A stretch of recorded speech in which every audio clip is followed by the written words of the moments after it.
In the world of zombie horror, it doesn't get much more iconic than Resident Evil, but if you've only played the games and never seen the movies, then let me tell you, you need to give these bad boys a chance. What you're about to witness is some of the most badass mid-2000s action that's ever been put to screen, with everything from secret labs to laser hallways, zombified dogs, Frankenstein with a rocket launcher, a global outbreak that turns the whole planet into a Mad Max apocalyptic wasteland, and of course, more zombies than you can shake a severed leg at. So get ready for one of our most jam-packed episodes yet, because we're here to break down the mistakes made, what you should do, and how to beat every T-virus monster in Resident Evil Parts 1, 2, and 3. It's an ordinary morning for the workers at the Umbrella Corporation, the world's top supplier of technology, medicine, and secret genetic experiments. But little do they know that it's about to be their last day on the job. You see, somewhere deep in the facility, one of the scientists accidentally drops a glass capsule containing the genetically engineered T-virus, causing the entire place to go into lockdown. The lab doors seal shut, locking everyone inside, while another group ends up trapped in an elevator as alarms begin to go off all around the building. Suddenly, the lift breaks free, sending them plummeting towards the bottom of the shaft, but luckily they're saved by the emergency brakes. No one has any idea what's going on, and that's when the facility's AI caretaker unleashes a deadly gas, killing everyone inside. The only workers left alive are the ones stuck in the elevator, and panicking, one lady decides to squeeze through this small gap, but that was her biggest mistake,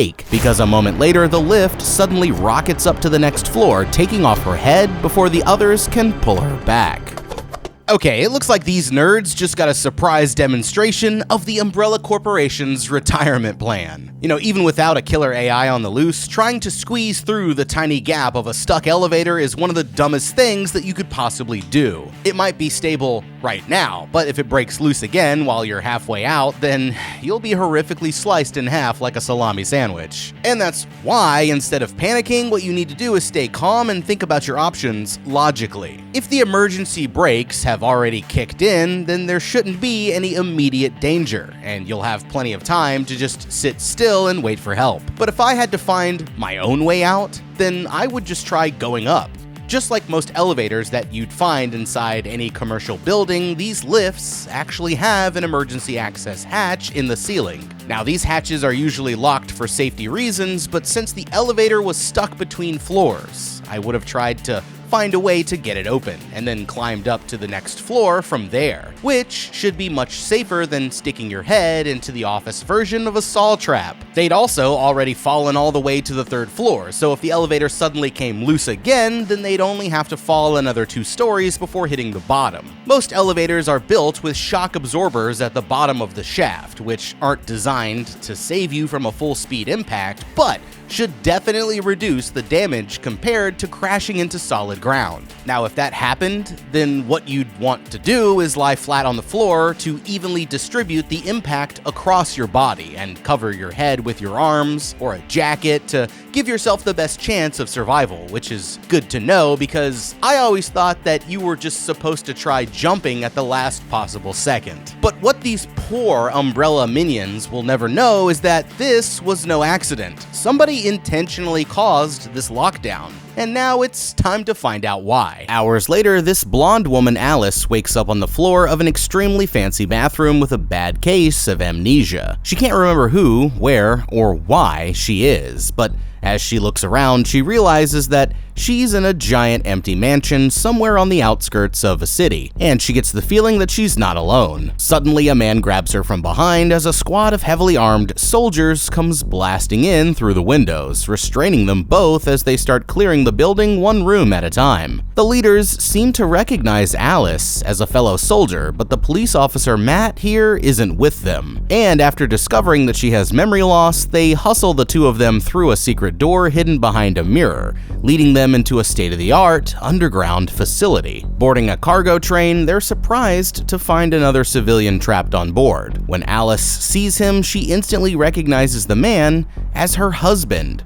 but something about it all feels suspicious. And noticing that he has the same memory loss as her, she decides not to say anything about it for now. They eventually make it to the facility's main entrance, where the group's leader, Shade, breaks down the whole situation. It turns out that Alice and her husband are both employees of Umbrella Corporation, posing as a married couple while guarding one of the emergency exits to the Hive, which is Umbrella's top secret underground base. After the lockdown is triggered, the facility's AI caretaker, the Red Queen, went rogue, releasing the nerve gas that gets everyone killed inside, and now all communications from the base have gone dead, so they've been sent to figure out what happened. Carefully making their way past the doors, they find the place completely abandoned with no signs of life, taking the stairs until they reach the labs deeper in the heart of the structure. A flooded section cuts off their original path, forcing them to take another route through a giant room full of strange, human-sized cages. The gas seems less concentrated this far down, so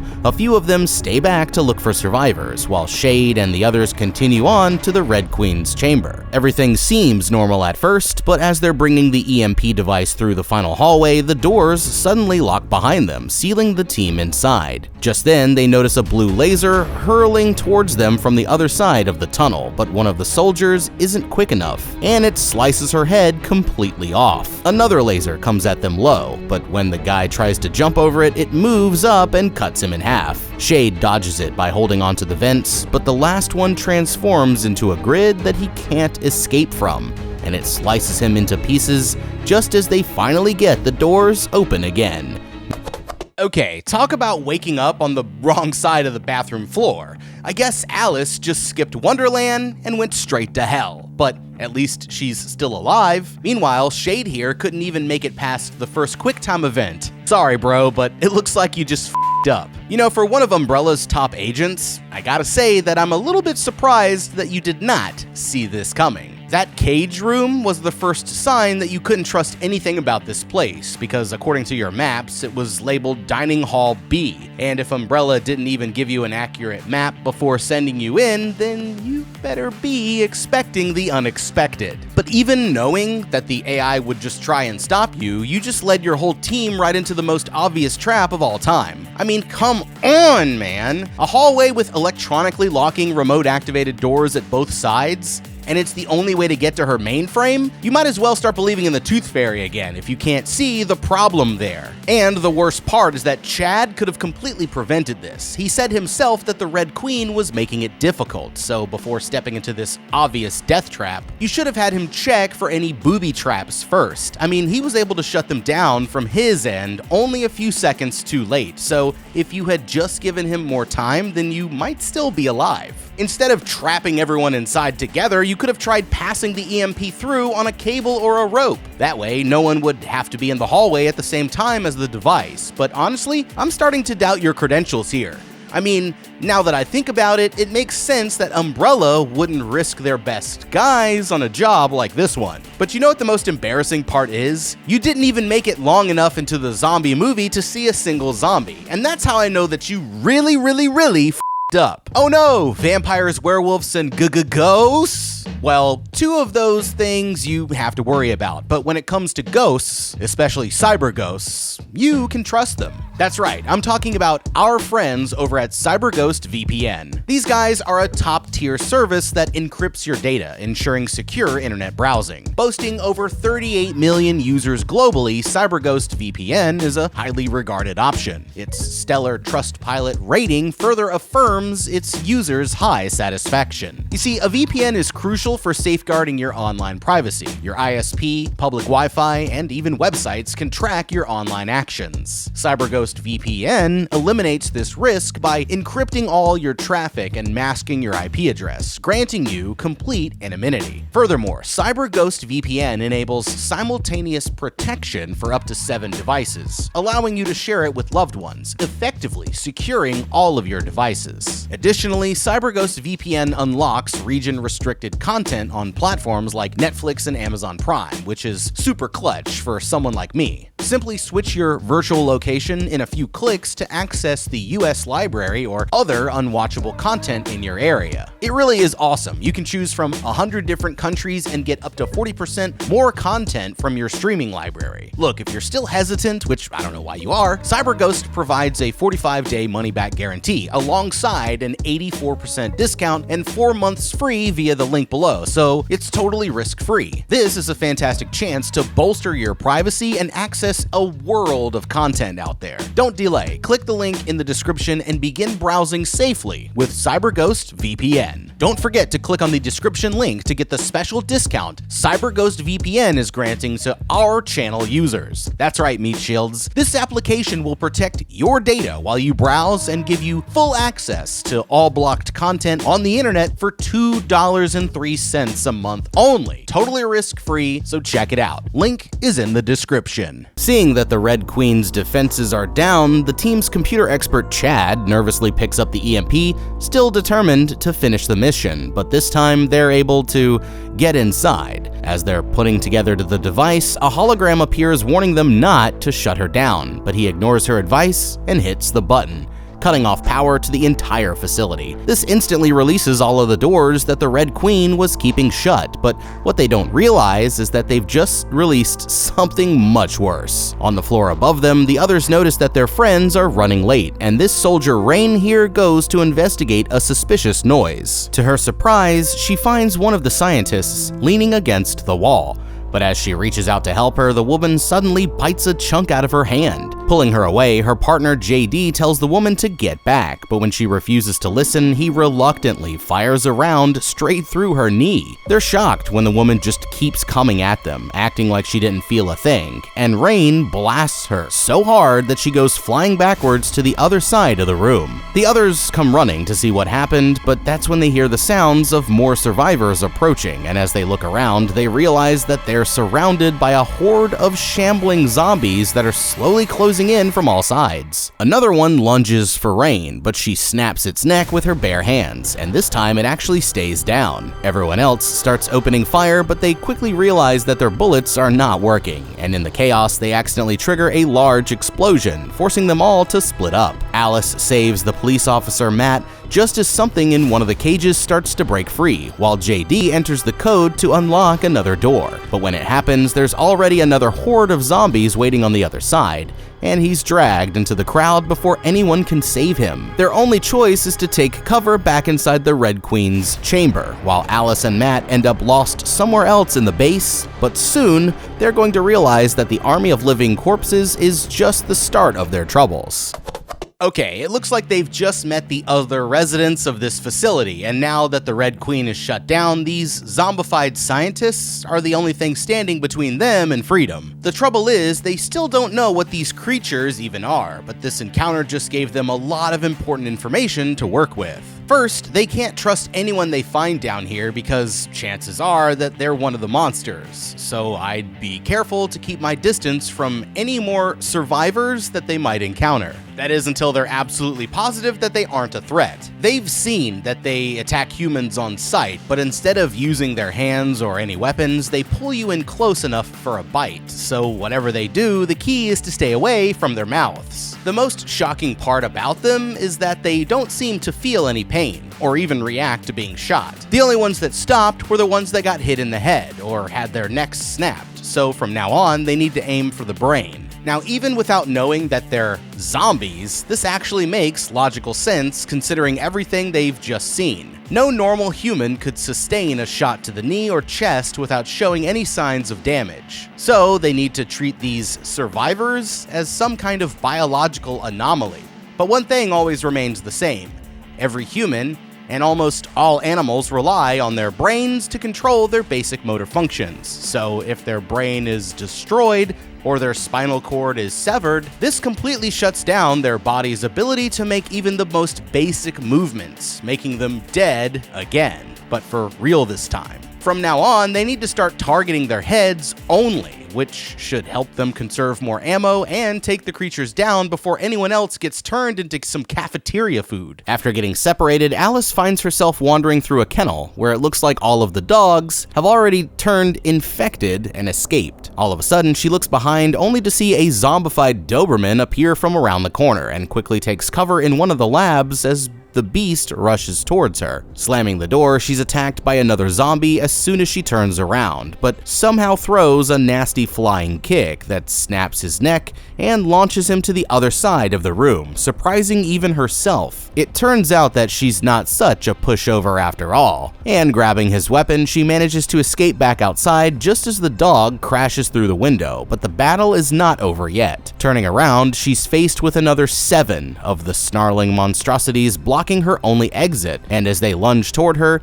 she expertly headshots them one after another until only the original dog is left. Now she's out of ammo, but springing off the wall, she meets it midair with another neck-snapping kick, proving that she's only getting stronger as her memories slowly come back. Meanwhile, Matt wanders off to another lab where it seems like he's looking for something. Checking the desks, he eventually finds one that belongs to a woman named Lisa, and that's when the scientist comes shuffling up behind him, but he quickly realizes that she's been turned into a zombie as well. He's saved by Alice, who takes the woman down with a smack to the back of the head, and heartbroken, he reveals that Lisa here was actually his sister. The two of them had been working on a story to expose Umbrella from the inside, and strangely, Alice gets the feeling that she knows the woman as well, but something must have gone wrong before she could escape with a sample of the virus. They manage to make it back to the Red Queen's chamber without the zombies tearing them apart, but they're cut off in every direction with nowhere left to go, and that's when the soldiers reveal that they're running out of time. The base's fail-safe protocol is set to permanently seal the doors if the team doesn't make it back within a certain window, which means that they'll be trapped down there forever if they can't find a way out within the next hour. Thinking it over, Alice gets an idea and goes back to reboot the Red Queen in the hopes that she can help them find a way out. As a backup plan, she tells Chad to bypass the system's circuit breaker, allowing them to completely fry the AI's hardware with a remote switch just in case she turns against them. First, they want to know what's up with the man-hungry scientists, and the program explains that they're actually the living dead that have been reanimated by the T-virus after it escaped containment. The only way to kill them is by severing or destroying the brain, and anyone who's been bitten or scratched will become infected and eventually turn. Oh shit, yo. This is not good. Now that they've activated the Red Queen, she's about to show them a path out of her chamber through the service tunnels. But that still doesn't mean that it's going to be easy, and they'll need to be very careful if they're going to survive. Now, before leaving her chamber, I'd first try to get as much information as possible from the AI. I'd want to know things like an exact breakdown of the best route, any alternative paths that we could use, and how many zombies we might expect to encounter along the way. I'd also ask if there were any areas where they could find useful equipment, like more weapons and ammo or body armor to protect from bites. Oh yeah, and speaking of being bitten, they've just learned that anyone who gets a bite will eventually turn. And knowing this, I'd put Rain here at the front of the group. You know, you can only be bitten and infected once, but the more of them that become infected, the lower their chances of survival. This makes Rain like the group's meat shield, because she has nothing to lose if she's bitten again. Next up, I'd put Alice right behind her, because she can use her combat skills to take down any threats, and her slowly returning memories of the place to help them navigate. Now, the safest bet is to move carefully in short bursts, clearing the tunnels one area at a time before moving on. Now, to conserve ammo and stay as quiet as possible, Alice should go for stealth kills whenever she can. Too much noise will draw unnecessary attention, and too many zombies could easily overwhelm them in the tight confines of the tunnels, but keeping a low profile should help them get back to the surface in time. After learning that they'll fry her if she doesn't cooperate, the AI agrees to help them find a way out, opening a hatch in the floor that leads down into the service tunnels. They're carefully making their way through without hitting any trouble, but an argument between Rain and the mystery man accidentally draws the zombies' attention, and they realize that there are just as many down here as there were above. above. In an instant, they're completely surrounded with nowhere to run, and their only choice is to climb onto the pipes while Alice holds them off with her fists of fury. But as Chad tries to reach them, he's bitten in the leg by one of the zombies before he can pull himself up. Somehow, they all manage to survive the onslaught, but a few of them are badly injured and they're about to be out of bullets. The others are starting to lose hope, but Alice isn't ready to give up yet, and they crawl along the pipes until they reach a large room with only a few thin supports holding them up. Matt crosses to the other side and kicks through the gate, but just as Chad is about to follow them, the cables suddenly give out, causing him to drop straight down into a crowd of zombies. There's nothing that anyone can do as he fights for his life, but he makes it to the top of another collapsed section where the monsters cannot reach. The others desperately try to come up with a plan to save him, but knowing that it's too risky, he tells them all to just keep going, and they have no choice but to leave him behind. Hearing a shot go off, they're convinced that he's gone, but really, he uses his last bullet to take out one of the zombies and starts crawling along the pipes, determined to survive for as long as he can. Okay, Chad here might be screwed, but it's a good thing that he didn't give up yet for a few reasons. First of all, he's still carrying the button that lets them remotely fry the Red Queen, and without it, his friends won't have a bargaining chip to use against her. The smartest thing would have been to throw the button to the others before they left, but now it looks like they've lost it unless they somehow find him again. Now, with that being said, there are still some important ways that he can help his friends make it out alive. Since he no longer has to fear being bitten, he should try circling back to the Red Queen's chamber where he can access the main computer systems. From there, he'll have full control over all electronics in the base, allowing him to use his technical skills to help them escape. Like, for example, he can keep an eye on his friends by watching them through the security cameras, and using his radio, he can warn them if they're ever about to enter a dangerous area, or even tell them some options for alternate paths. He could also unlock doors for them, reseal areas with very large groups of infected, or set off lights and alarms as a distraction to lure crowds of zombies out of their way. Now, besides the zombies themselves, the biggest threat to his friends is that they'll be trapped down here forever if they don't make it to the exit in time. But if Chad can locate a junction box, or a backup generator that's tied to the main door's control system, then he can cause a short circuit or power overload which could prevent the door from sealing shut, saving the others before they're locked down there forever. The others emerge near the lab where the T-virus was first created, and as Alice's memories come flooding back to her, she remembers that they also developed a cure. Turning to Matt, the woman finally admits that she was the one helping his sister, but swears that it wasn't her who betrayed them. Although she still can't remember everything that happened. Checking the lab, they're frustrated to discover that the samples are already gone, but that's when Alice's partner finally remembers who he really is. It turns out that he was the one who betrayed them after learning about their plan, stealing the virus to sell back on the black market, and intentionally causing the outbreak that locked down the facility. But just as Alice makes the connection, he grabs a pistol and orders them all to stay back. As for the samples, he's got them all in a case back on the train, and the only reason that he didn't get away with it is because of the nerve gas knocked him out before he could escape.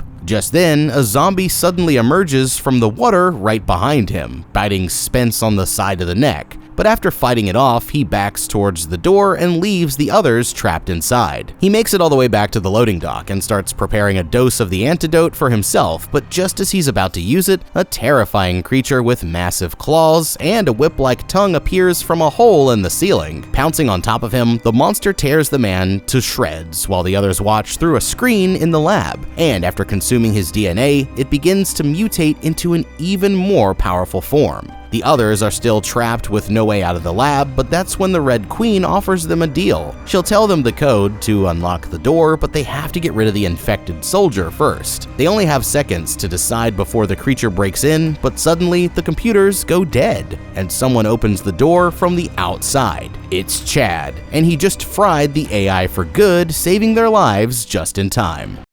Okay, my boy Chad here just earned his name, but they're still not safe yet. I mean, they still have to reach the exit before the lockdown, and now to make matters worse, there's some kind of horrifying T-virus mutant standing in their way. Now, because of its mutations, the licker here doesn't have any eyes, meaning that it only hunts by sound and smell, so as long as you stay quiet, there's a chance that you could just sneak around them. If it notices you, then you're in a lot of trouble, but as long as they're smart, there's a way that they might take this thing out if it attacks them again. They've just seen that the monster will attack anyone it encounters, even someone who's already been infected. They also learned that the longer since someone's been bitten, the lower the chances that the antidote will work. Instead of trying to waste the antidote on Rain or Chad, one of them could load both of their doses into the syringe, and then make a bunch of noise to lure the creature towards them. While the others escape, they can hit the creature with a large dose of the antidote, destabilizing its mutating cells, and even if this doesn't kill it, it should at least distract or weaken it enough to give their friends a fighting chance. They make it to the station where everyone quickly climbs aboard, but as Alice reaches for the antidote, she's attacked by a zombified Spence, using her axe to put an end to this creep once and for all. Now that they have the case, they give each of the infected soldiers a dose, but they're worried that it might be too late. All of a sudden, the monster pounces onto the outside of the train and starts slashing at them through the walls, injuring Matt with one of its claws. They can't push the vehicle any faster, and while Chad is at the controls, it suddenly tears off the door and pulls him into the tunnel. Matt tries to lock it outside, but it quickly gets through, grabbing Alice with its tongue and knocking her to the ground. Running to a cargo net full of metal posts, he knocks the monster back and gives Alice a chance to pierce its tongue through a grate in the floor. All they have to do now is open the hatch, but as Matt turns around, he's confronted by the now zombified Rain, forcing him to take her down with a headshot as her body falls and hits the button. The monster struggles to hold on as the hatch opens, but eventually falls through and bursts into flames as it makes contact with the electric rail, holding on by its freakishly long tongue until Alice finally closes the door and cuts it off. Rushing to the surface, they make it out with only seconds to spare as the doors permanently seal shut behind them, but their nightmare is not over yet. Alice here is heartbroken over the fact that she couldn't do more to save the others, but Matt reassures her that it's not her fault. He's starting to succumb to the infection as well, but just when he's about to take the antidote, a team of Umbrella scientists kick down the door, and they are not here to save the day. Although she tries her best to fight back, the scientists eventually manage to take her down, and they take Matt off to be used in something called the Nemesis program. But it won't be the last time that these two will meet. As for Alice, she's taken to the Raccoon City hospital where Umbrella continues testing on her in one of their secret labs, until one day when she wakes up to find the place mysteriously abandoned. It turns out that the scientists reopened the lab to see what was inside, and now the infection has already spread to the entire city. Back at the Hive, the scientists open the doors only for them to immediately be attacked by a horde of zombies, and realizing that an outbreak was imminent, Umbrella quickly dispatched recovery teams to evacuate all of their most valuable assets, including their top researcher, Dr. Charles Ashford. Another team was sent to retrieve his daughter Angela at school, but they didn't make it out, and no one has heard from them since. 13 hours later, Officer Jill Valentine, who's currently on suspension from the Raccoon Police Department Special Tactics and Rescue Squad, barges into the station and takes out the zombies that her clueless partners were trying to arrest. She's already encountered the infected once before in the Arclay Mountains and warns everyone that they should just get out of the city while they still have a chance. By nightfall, Umbrella has the entire city closed off, with the only exit being across a single heavily guarded bridge. Jill meets her friend Sergeant Wells near the gate, but just then, a man turns infected and bites his leg, forcing her to kill the zombie in front of the whole crowd. Refusing to let the virus escape, the leader Major Kane decides to stop letting anyone get through, closing the gate and leaving hundreds of people trapped on the other side. They're given 5 seconds to leave before the soldiers open fire, and with nowhere else to go, their only choice is to run back into the zombie-infested city. Okay, it looks like Umbrella just left everyone in Raccoon City for dead. I thought the whole point of sealing the Hive was that they'd never open it again, but these assholes just keep making the situation worse. And now the super cop and her friends have to get the hell out of town before the zombies turn her into a Jill sandwich. They've got their work cut out for them because the infected have completely overrun the streets, and Umbrella closed off every exit, including the bridge. But that doesn't mean that they're out of options. If I were put in Jill's situation, my first thought would be to try getting out using the city's sewer tunnels. These should be easy enough to get inside, through any manhole cover or public works access point, and there's almost no chance that Umbrella has control over every underground route. In a mid-sized American city like this one, the sewer systems usually begin in residential or commercial areas, and then eventually funnel downwards towards the water treatment plant, which is almost always located well beyond the outskirts of the city itself. This makes jumping into the sewers a perfectly viable route to get underneath Umbrella's fence. They would just have to be careful not to run into any giant man-eating tadpoles while they were down there.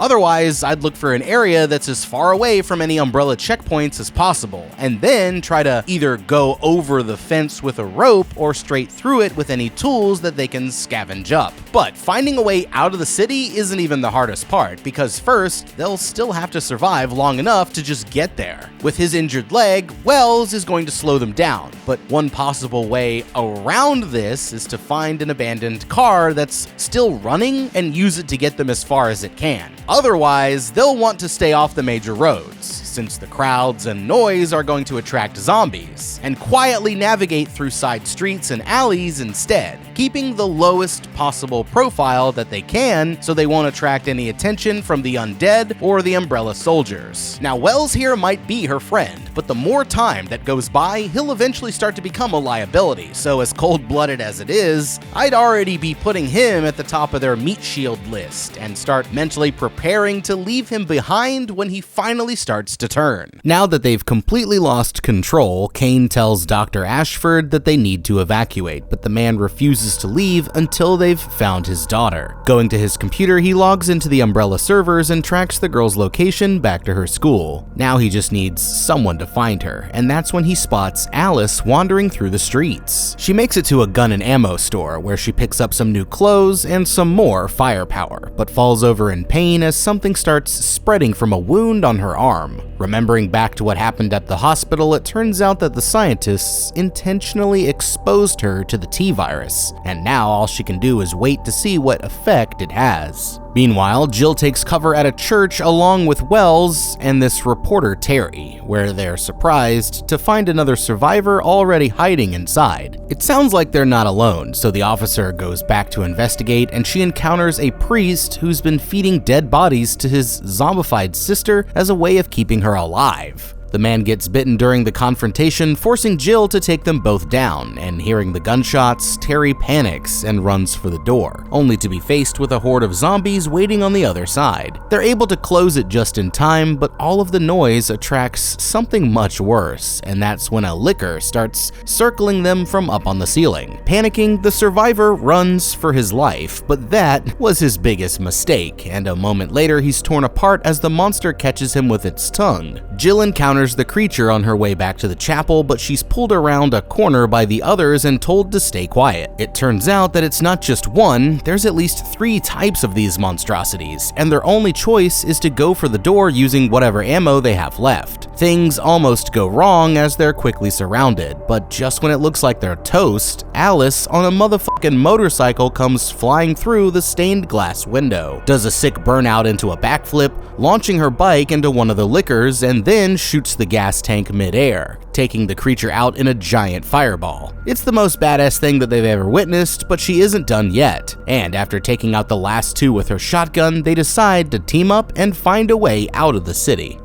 Okay, that was a pretty damn close call, but one thing's for sure, Alice here really knows how to make an entrance. This virus took her from amnesia patient to borderline superhero, just like Neo learning Kung Fu in The Matrix. And if I were these 3, then I'd be glad to have someone like her on my side. Now, we know that it's not just the zombies that they have to worry about. In fact, it looks like a bunch of these mutants called lickers have escaped from the lab too, and the way that you need to deal with them is completely different. Unlike the slow-moving zombies that are the most dangerous in packs, lickers are incredibly fast, agile, and aggressive, making even one of them an extremely serious threat. Now, this guy made a huge mistake by running away from the group, not just because it made him an easy target, but also because the creatures mainly hunt based on sound. That's why Jill and the others were able to hide from them before the fight started, but they also screwed it up by immediately shooting at the creatures instead of trying to sneak past them as quietly as possible. Now, if they were to encounter these monsters again, then it would be much smarter to stay silent and try to avoid a fight altogether. Now, luckily, Alice here showed up to save them all at the perfect moment, but now the four of them still have to make it out of this city in one piece. With her experience working as a police officer, Jill should know all of the best routes through the city, so I'd let her lead the way while Alice here provides the muscle. Now, after the last fight, they desperately need more ammo and supplies, which they can gather from any fallen Umbrella soldiers or Raccoon Police Department officers that they come across.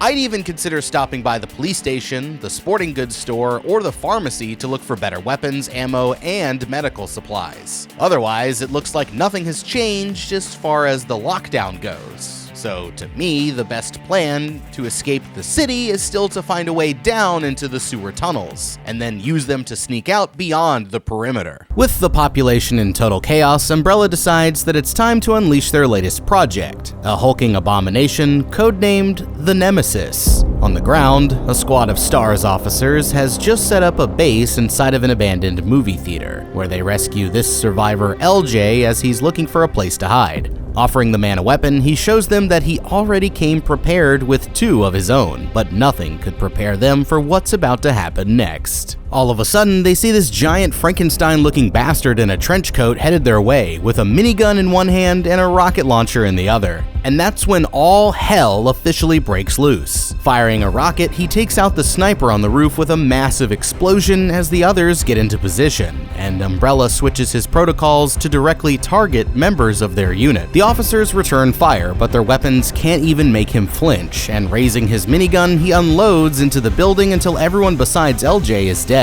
Realizing that he doesn't stand a chance, the man drops his guns and surrenders, and that turns out to be his best decision yet, because the monster leaves to go after the only two who are still alive, Jill and her best friend Wells. While the others are walking through the empty streets, the payphones keep ringing at every building they pass until Alice finally picks one up. It's Dr. Ashford, and he says that he can get them out of the city if they're able to rescue his daughter. But there is a catch. Umbrella has decided to nuke the city so that their crimes will never come to light, meaning that they only have until sunrise to get it done. They're headed for the school when Alice senses a disturbance in the force and warns the others that they need to be extremely careful. Frustrated, Wells gets too far ahead of the group when suddenly the Nemesis opens fire on them from the shadows, taking him down with a burst from his minigun. And realizing what they're up against, Alice tells her friends to run for it, but the monster sees her. It calculates that she's the first opponent who might actually be a threat. Leaping from the overpass, she starts blasting at the mutant with her twin pistols, but he smacks her out of the air and fends her off with his much stronger weapons. This forces Alice to retreat back to a nearby parking lot, where he takes out a vehicle with his rocket launcher just as she jumps to safety. Dodging his fire, she ducks into the police station for cover, and he smashes right through the wall as he chases after her, forcing her to make a quick escape by jumping down the garbage chute. Looking down, he fires a rocket directly at her, but she's able to dodge out of the way at the last second, and stays quiet until he eventually leaves, deciding to go after another target instead.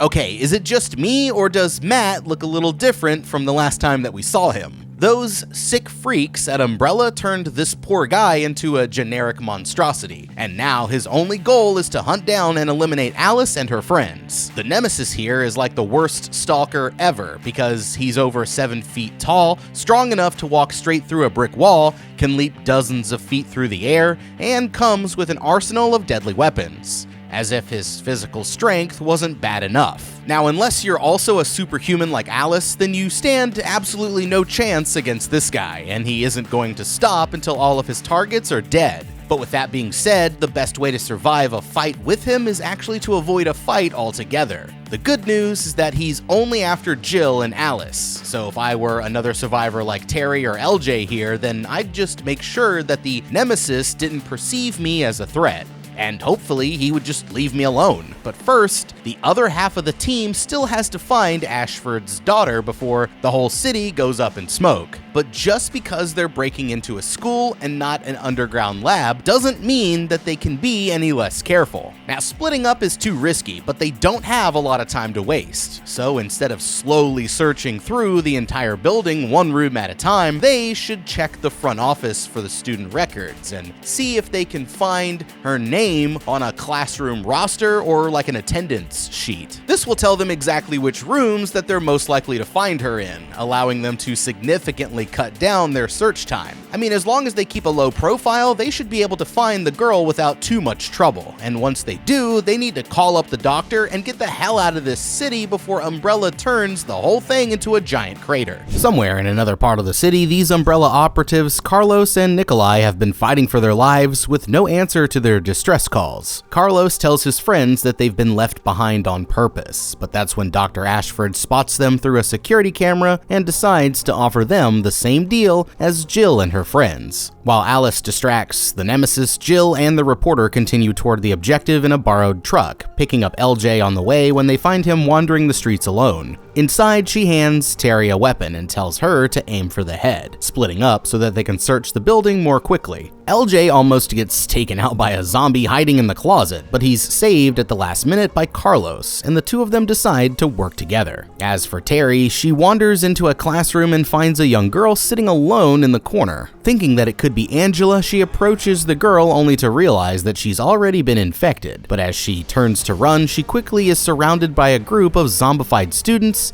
and eaten alive before anyone can save her. There's nothing left of her friend by the time that Jill gets there, but she's surprised to find the girl Angela hiding behind a bookshelf. They have to cut through the cafeteria full of zombies to get out, but Jill says that they can just sneak around them, until the girl points out that the zombies aren't their only problem. There's also a zombified dog from the police department's K9 unit, and it knocks Jill's pistol away as it crashes into her, but they're saved at the last second by Carlos's partner Nikolai, who takes them all down with his rifle. He's just getting a chance to introduce himself when another zombie dog pounces in from the side, and needing to protect the girl, Jill has no choice but to leave him behind as he's brutally torn apart. They end up trapped in a kitchen with zombie dogs blocking their way, but thinking quickly, Jill rushes around the room and begins turning on all of the gas stoves. Outsmarting them, she makes it to the door just as Alice finds them and throws in a lit flame, using a fire blanket to protect Angela from the explosion as the dogs are instantly blown to bits. Alice can immediately tell that the girl's been infected, and that's when they learn why the T-virus was first created. The girl's father discovered the virus as a way to help her overcome a genetic disease, but once Umbrella found out, the corporation stole his research and began using him to turn the virus into a weapon. Now that they have the girl, Dr. Ashford explains that they'll have 47 minutes to reach the last helicopter out of the city, but he's caught in the act by Major Kane, who decides to use this as an opportunity for an ambush. Okay, Alice and her friends need to be extra careful here because there's something very important about what the doctor just said. He mentioned that the helicopter is being guarded by Umbrella soldiers, which can only mean one thing. If they know where it is, then so does the Nemesis. Now, because of his mutations, the Nemesis possesses superhuman resilience. Even multiple direct shots from high-powered rifles aren't enough to make him flinch, so if they want to do any lasting damage, then they'll need to get a little more creative. Everyone knows that when you can't kill something with bullets, the next thing to try is fire. Although he can regenerate, he's still made of organic flesh, and fire causes prolonged, rapid cellular breakdown that can potentially nullify and outpace his healing factors. For a simple idea, I'd try throwing Molotov cocktails at him, or luring him into an explosive trap and setting it off from a distance with a well-placed shot. Since he's part cyborg, a strong electrical shock could also scramble his brains or overload his targeting systems. Throughout the night, we've seen Nemesis carrying his custom-built rocket launcher with a 6-rocket magazine. As of the last fight, he still has 3 rockets left in the mag, so instead of targeting him, they could target the launcher's magazine, hoping to set off a chain reaction that could take him out in the explosion. if nothing else works, then we know that Angela here is carrying several doses of the antidote. Since the Nemesis's physiology is now more dependent on the virus than not, a direct injection of the antivirus could completely destabilize him on a cellular level, potentially killing him outright, or at least weakening him enough to do some real damage. Using one of the girl's antivirus samples, they hit Carlos with a dose to stop his infection from taking over. Arriving at City Hall, they pull up and take out the guards with some sweet karate moves, while Alice protects them from a sniper up on the roof. Hooking herself up to a cable, she straight up runs down the side of a building and catches a crowd of guards by surprise, eliminating them with her hand-to-hand combat skills before anyone has a chance to raise the alarm. It looks like they're almost free, but as they're boarding the helicopter, Alice realizes exactly who these soldiers were sent to pick up. And that's when her old buddy Matt, aka the Nemesis, comes marching out of the fog. They shout at the pilot to take off, but Major Kane appears and says that they aren't going anywhere, revealing that it was actually a trap all along. After restraining the others, he orders Nemesis to put down all of his weapons, aiming to find out which of the two experiments is stronger in an all-out battle to the death. Alice tries to refuse, but he suddenly shoots Dr. Ashford straight in the head, proving that he isn't bluffing when he says he'll kill her friends next. With no other choice but to fight, she starts throwing hands with the creature Power Rangers style, dodging his strikes and countering with her own powerful attacks. But she's already getting tired before the monster is even phased. Knocking him into a steel column, he breaks off a piece and starts swinging it at her like a sword. But Kane throws her 2 metal batons to make it a fair fight. Stunning the beast with a flurry of attacks, she finally winds up and kicks him back onto the exposed spike, impaling the monster straight through the chest. But as the memories of who her friend used to be come flooding back to her, she finds that she can't bring herself to finish him off. As Alice refuses to kill him, the Nemesis pulls himself free and reaches for his minigun, but instead of attacking her, he turns the weapon on the crowd of Umbrella soldiers, regaining just enough of his humanity to remember who the real bad guys are. Panicking, Kane rushes for the chopper, but Carlos and Jill cut their restraints and join the fight, while LJ sneaks to the pilot's seat and knocks the man unconscious. With all of the soldiers down, 2 more Umbrella helicopters prepare to open fire, but the Nemesis steps in front of her and takes them both down with one shot from his rocket launcher. Going out as a hero, he ends up being killed by the flaming wreckage, while Alice is knocked unconscious by a flying hunk of metal. Getting the woman back to her feet, her friends help her aboard the chopper, with only a matter of minutes left before they're overrun by an approaching horde. As they're taking off, Alice grabs Kane and throws him back onto the ground, where an army of zombies is already waiting to tear him apart. Reaching for a pistol, the man tries to hold out for as long as he can, but eventually he runs out of ammo, and he's brutally devoured by the zombified Dr. Ashford as the monsters that he created finally get their revenge. Okay, Major Kane, it looks like he finally got what he deserved, and when the same doctor who you just shot ends up being the zombie who takes you out, that's how you know that you just f***ed up. So you accidentally instigated a teeny tiny zombie outbreak that took over an entire Midwestern city. No big deal. That's nothing that the PR department at Umbrella Corporation can't cover up. But when you had a chopper out of here from the very beginning, why wouldn't you just leave?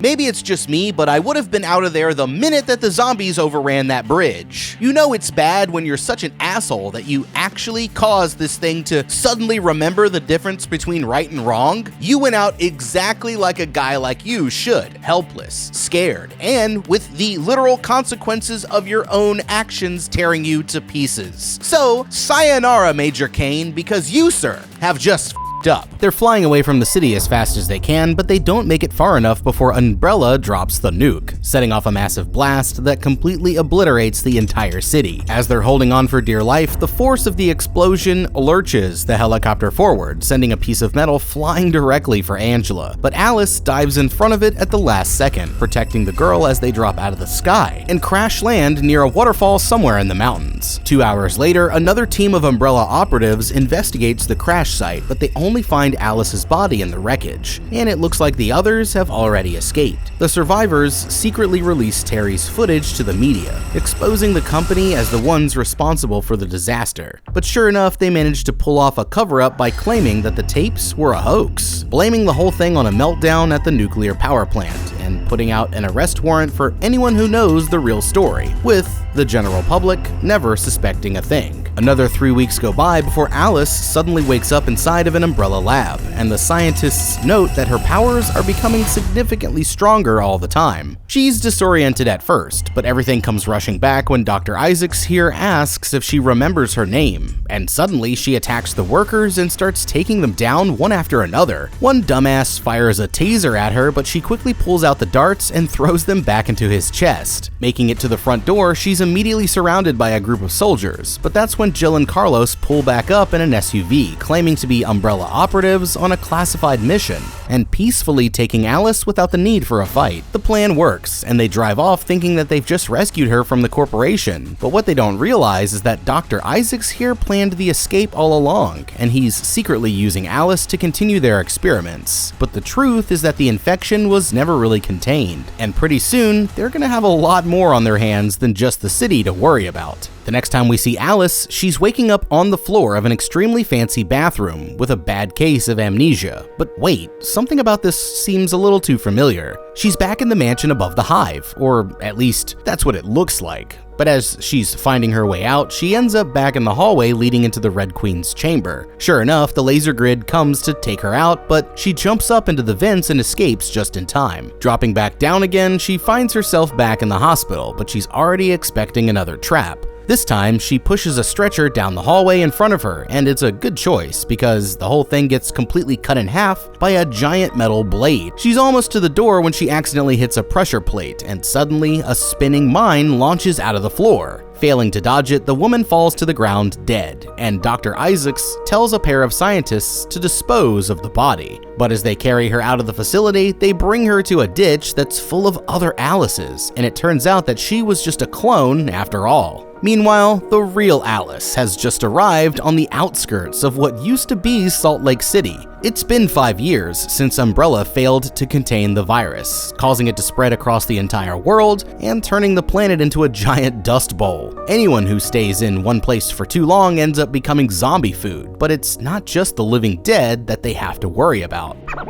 Okay, this makes the outbreak in Raccoon City look like a walk in the park. Now that the virus has gone global, it's not just the zombies trying to kill you. Even if you aren't eaten alive, you'll die from a lack of water in about 3 days, which makes finding some water their top priority. The easiest way is to scavenge water from pre-gathered sources like abandoned water towers, irrigation tanks, grocery stores, and private homes, but that won't always be an option, so they'll need a way to collect some for themselves. Now, believe it or not, this is still possible even in an environment where it never rains. They just have to get a little creative. Even in the desert, there's still moisture in the air. It's just not enough to condense naturally. So what you need to do is create a temperature difference that forces condensation to happen. Like first, they should gather the greenest leaves that they can from any desert plants that are still left. Dig a 2-foot deep hole, place the plant matter inside and a container in the middle. Then cover it with a clear plastic sheet with a weight at the center, creating a downward cone shape. As sunlight heats the pit, the water will evaporate from the plants, becoming caught on the plastic and gathering in the container. Just one of these pits can give them up to a liter of water every day. That should at least keep them safe from dehydration, allowing them to stay focused on the zombos instead. Investigating a distress call at an abandoned radio station, she finds a woman sitting alone at the back of a dark room, only to then immediately be ambushed by a bunch of her friends. Of course, these creeps have no idea who they're messing with, and Alice kills one of them with a single kick to the face, but they knock her out before she can cause any more trouble. Waking up, she realizes that they've trapped her in the basement with a bunch of zombified dogs, but they throw down the keys to her handcuffs to make it a fair fight. And that right there was their biggest mistake. After tricking the first one into falling onto a spike, she snaps the other one's neck with a nasty scissor kick, before quickly taking off her cuffs just as they set the rest of the pack free. The only weapons that she has to work with are a bunch of live electrical wires, but she wraps them around the remaining dogs one at a time until the force of them pulling causes the floor to collapse, giving Alice a chance to escape while the dogs start tearing their masters apart. Since being pushed back underground, Umbrella has been trying to create a cure using DNA from Alice's clones, but so far none of their attempts have worked. Dr. Isaacs is convinced that the only way is to get a sample from the real Alice, but Umbrella's chairman, Albert Wesker, isn't willing to risk the resources unless they're 100% sure of her location, warning the doctor that he better make some progress soon or else they'll give the project to somebody else. Somewhere back on the surface, Alice takes out a zombie with her crossbow and heads into a gas station looking for supplies. There isn't much left that's worth taking, but checking the back closet, she finds a journal near a dead body that claims there's a safe zone in Alaska where the infection hasn't reached. Going back to her bike, she overhears a radio call from a couple of her old friends and decides that it's time to pay them a visit. After going their separate ways, Carlos and LJ joins up with a convoy led by Claire Redfield, and they've just arrived outside of an abandoned motel. The two of them head inside to check for any survivors, and at first, the place looks empty, but when LJ goes to investigate one of the other rooms, he's suddenly attacked by a cop zombie that creeps up from behind him, forcing him to break his neck. Thinking that the coast is clear, the man's catching his breath when he sees another zombie headed his way, but this time when he goes to shoot it, he realizes that it was just a reflection, and she has time to bite a chunk out of his chest before Carlos comes to put her down. After the fight, LJ gets patched up by Betty the nurse, and these two make plans to meet up for dinner later that night, but he never mentions the fact that a zombie already took a bite out of him. Oh man, LJ, say it ain't so, my guy. You've been a legend ever since you were playing GTA with zombies back in Raccoon City, but now it looks like they finally got their revenge. Oh, it's a shame that you managed to survive this long only to literally bite it now, but as much as it hurts me to say this, LJ, my boy, you really f***ed up. I mean, come on though, even you'd have to admit that this one was completely avoidable. I mean, I thought Alice here was dumb for falling for that obvious distress call crap. But wandering into an abandoned motel without a single meat shield 5 years deep into a full-blown zombie apocalypse? What is this, amateur hour? For a guy who was carrying twin deagles before the apocalypse even started, it seems like you'd be more prepared for danger, and the way that you handled that first zombie was like watching a master at work, reversing the sneak attack before using his own revolver against him and then finishing it all off without wasting any ammo. That's absolutely textbook zombie slaying right there. But then you had to just go and let your guard down without checking the rest of the room. Ugh! The worst part is that you were only a few hours away from finding out about a potential safe zone, where you'd never have to see another zombie again. But now you'll be lucky to make it to your dinner date without turning your own friends into the main course. So, sorry LJ, but it kinda looks like you f***ed up. Back at the base, Umbrella scientists begin experimenting on captured zombies with a new strain of the virus that seems to return a significant amount of their old memories. This one here remembers how to answer phone calls, take pictures, and even put blocks into the right-shaped holes, but everything goes wrong when he can't finish solving the puzzle, and he gamer rages so hard that he breaks free from his chains and starts eating the doctors alive. And it looks like Dr. Isaacs' serum still needs some work. Claire's convoy is running desperately low on supplies, so they decide to camp out at a motel for the night. While they're settling in, Carlos rides around the perimeter and sets up a bunch of cameras, allowing Mikey here to keep an eye on things from the van. That night while Alice is sleeping, she has a nightmare of her time back in the lab, and all around her, objects begin lifting off of the ground. Everything comes crashing down when she suddenly wakes up, including her motorcycle, and now it looks like she'll be walking from here on out. Meanwhile, in the lab, Isaacs' computers notice the spike in psionic activity somewhere in the desert, and he realizes that it must have been her. In the morning, this girl Kmart hears a strange noise from the roof of the truck, and when she checks outside, she's suddenly attacked by a zombified cow. Just then, the perimeter alarm goes off as more and more of them begin to close in, and when they look around, they realize that they're completely surrounded by hundreds of birds, all silently watching them from above the motel. Trying to hide, Claire tells everyone to close their windows and stay quiet, but it doesn't take long before someone accidentally makes a noise, and the convoy has to run as the birds go on the attack.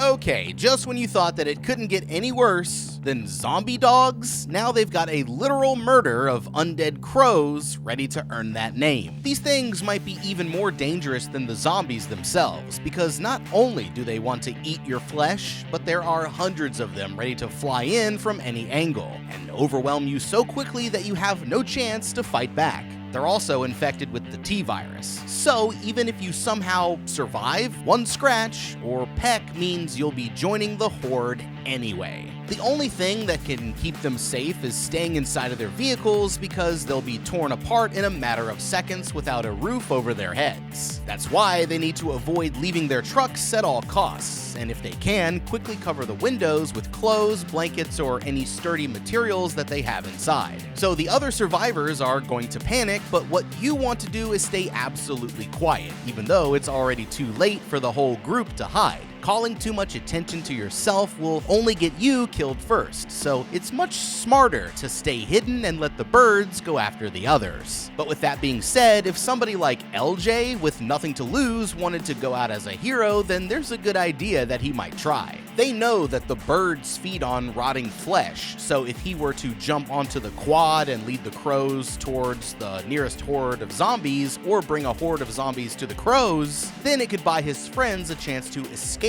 while the two groups of monsters were distracted by each other. Betty's ambulance gets stuck in the sand, forcing her and LJ to run for the bus as they're blasting birds out of the sky. But the driver Otto panics and ends up crashing them right into a metal pole. Seeing that they're trapped, the others quickly whip back around to try and save them, hustling them into the van as the birds keep trying to pick them off. They can't protect everyone, and a few of them are eventually pecked to death before they can reach safety, including Betty and Otto, who decide to stay back on the bus and give the others more time to escape. It seems like the birds are never going to stop, and Carlos makes a desperate attempt to rescue the last survivor, but they're about to be roasted alive by an out-of-control flamethrower, when suddenly the flames are stopped in midair by a supernatural force. It's Alice, and redirecting the flames, she covers the entire sky in a gigantic fireball, wiping out all of the birds with one move, and saving their lives just in time. The next day, Carlos and Alice take a minute to catch up on where she's been these last 5 years. After realizing that Umbrella was secretly tracking her, she left her group and went into hiding, deciding that it was safer for her friends if she just stayed far away. He's relieved that she finally came back, but what they don't realize is Dr. Isaacs is watching them as they speak, and now he's absolutely certain that the original Alice is still alive. Although Carlos is happy to see her, not everyone in the group feels that way. After thanking Alice for saving their lives, Claire reluctantly says that she can't stay because her psionic powers makes the other survivors afraid. In the lab, Isaacs asks the head honcho for permission to track her down, convinced that capturing the original Alice is the key to his research, but Wesker here won't risk the troops for anything less than 100% certainty, and the doctor decides that it's time to take matters into his own hands. Alice shows the others the journal that she found, claiming to know about a safe zone in Alaska, but Claire doesn't think that it's worth checking out. I mean, even if it was true, the last transmission is from several months ago, meaning that they could easily have been completely wiped out by now. She doesn't want to risk her people's lives chasing an impossible dream, but Carlos points out that they don't have much to live for anyway, and they're all slowly dying off as it is. Putting it to a vote, they unanimously agree to give it a try, deciding that the chance of a normal life is worth the risk. They now know where they're headed, but getting there is a whole different story. They'll need to stop somewhere for supplies along the way, and Claire realizes that there's only one place that they haven't tried yet: the ruined city of Las Vegas itself.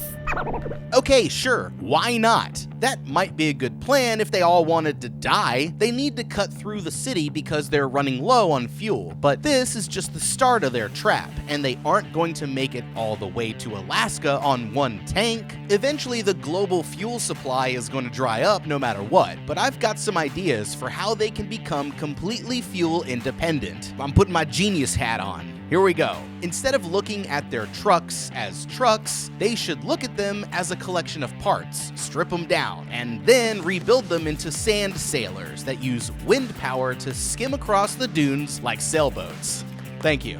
I know. I will collect my Nobel Prize now. These already exist in real life, could easily be crafted out of everything that they have on hand, and would never break down or run out of gas like their original trucks. All they would need are the bodies of their vehicles, some utility poles for masts, and any large strips of canvas or tarps for the sails, giving them a quiet method of travel that completely eliminates the need for fuel. Now, if they wanted to get a little darker with it, what they could do is capture a bunch of zombies, take off their arms and jaws so that they're no longer a threat, and then harness them to the trucks with some meat on a stick hooked way out in front as bait, essentially luring them into a team of zombie sled dogs that pull the trucks along. Yeah! I know they could pull that one off. Bonus points for the psychological impact that it's going to have on anybody you roll up on, because they'll probably think twice if they were considering you as a target. The convoy sets off towards Vegas the next morning, but they have no idea that they're already being followed. By remixing samples of Wesker's voice, Dr. Isaacs gave himself authorization to launch the mission, and right now he's headed their way in an umbrella chopper with a nasty surprise. A while later, they arrive on the outskirts of the city to find the place completely covered in giant sand dunes. Now the once bustling casinos are buried underneath mountains of sand, and there's no sign of anything in the streets, not even the living dead. They can't find a gas station in these conditions, but LJ remembers that the casino's valet parking lots had their own pumps, so they decide to pull over near one and check it out. The only problem is the entrance is blocked by a random cargo container, and they have no idea just how bad things are about to get. As the survivors go to check out the area, Claire tells the lookout Chase to climb the Eiffel Tower for a bird's eye view. Approaching the container for a closer look, Alice shouts at everyone to get back when she hears something moving around inside, until all of a sudden the door falls open as a horde of genetically modified rage zombies comes charging straight towards them. It's a trap set by Dr. Isaacs, and these freaks are much worse than the average undead, with their enhanced aggression turning them into unstoppable killing machines. And they're barely able to hold their own as the monsters start tearing them apart one after another. Running out of ammo, Alice draws two curved machetes and starts taking the zombies down by hand,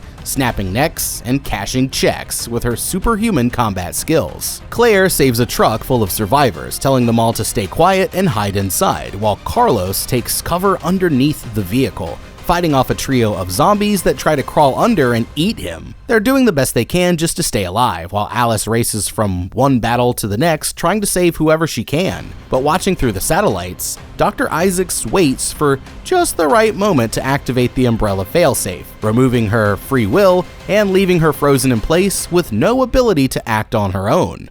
Okay, now this is absolute chaos, and now with Alice temporarily out of the fight, they've just lost the one person who could have saved them from being completely wiped out. The other survivors need to act fast before these rage zombies tear them apart, but it doesn't mean that they're out of options just yet. These zombies are even more dangerous than the average variety because they're a lot faster, meaner, and a lot more intelligent, making them easily the worst threat that they've encountered thus far. I mean, once they run out of ammo, the survivors are going to stand absolutely no chance. So if it were me, then I'd already be looking for one of the trucks to drive the hell out of there. Because if it's a fight that you know that you can't win, then the smartest decision is to run and use the others as meat shields while you still can. Now, with that being said, getting Alice back would completely change the game, and although he hasn't noticed it yet, their lookout Chase can clearly see the umbrella chopper and command tent on a nearby roof from his position on the Eiffel Tower. If Chase were to open fire on the tent and tell his friends to redirect their attention towards the building, they might damage the computers or hit an explosive tank inside,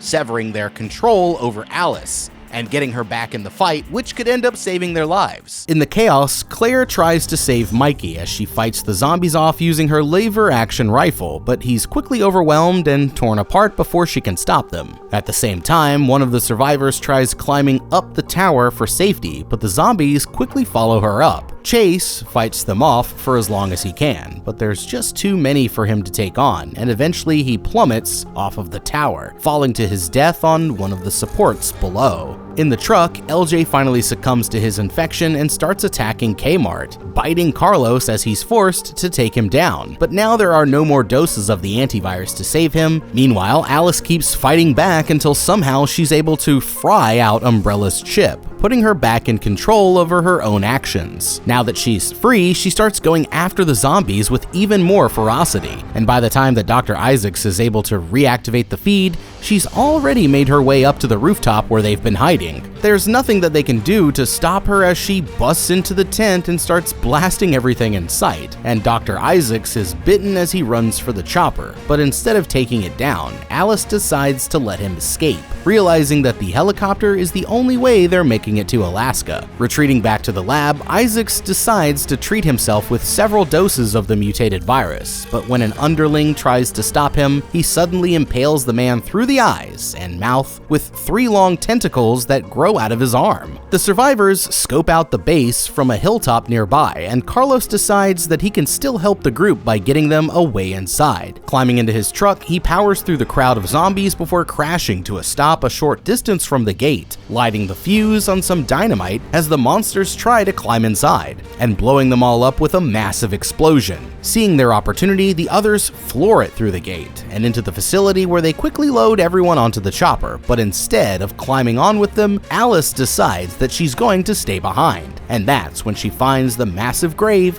full of her dead clones. Furious, she storms into the Umbrella facility ready to take her revenge, but to her surprise, she finds the place completely abandoned. In one of the labs, she encounters the faculty's AI, learning that they can use the equipment here to make a cure from her blood, but she'll have to do something about the mutated doctor first. Alice carefully sneaks through the hallways until she comes to a lab full of massacred scientists. She can feel the presence of the creature stalking her, but that's when she discovers one of the clones still alive in her containment pod. All of a sudden, the mutated Dr. Isaacs lunges at her from the shadows, but she quickly flings a machete into his arm as the pod opens and the clone tumbles out. Covering her with her jacket, Alice follows the doctor's blood trail until she ends up in the replica of the original mansion, and the two of them start throwing down when the monster sneak attacks her from behind. He's stronger than anything she's met before, but she uses her mind powers to send him flying backward through the wall, although it looks like doing so hurts her just as much. Pushing her back with his own psionic blast, they end up in the laser hallway from the Red Queen's chamber, but just when it looks like she's done for, somebody activates the laser grid, catching Isaacs by surprise and slicing him into 100 tiny pieces. Alice is about to be next, but the lasers stop just before they reach her, and it turns out that her clone was the one who saved the day. A few hours later, Umbrella board members are having a meeting to discuss what they should do next, but that's when Alice joins the group chat and says that she's coming for them. But she isn't coming alone, because now she's created an entire clone army to help her fight the forces of evil. It looks like this zombie apocalypse is only getting weirder, but in the end, I think we all learned a valuable lesson. If you're ever offered a job guarding a top secret scientific facility, just do us all a favor and make sure that the experiments do not escape. Resident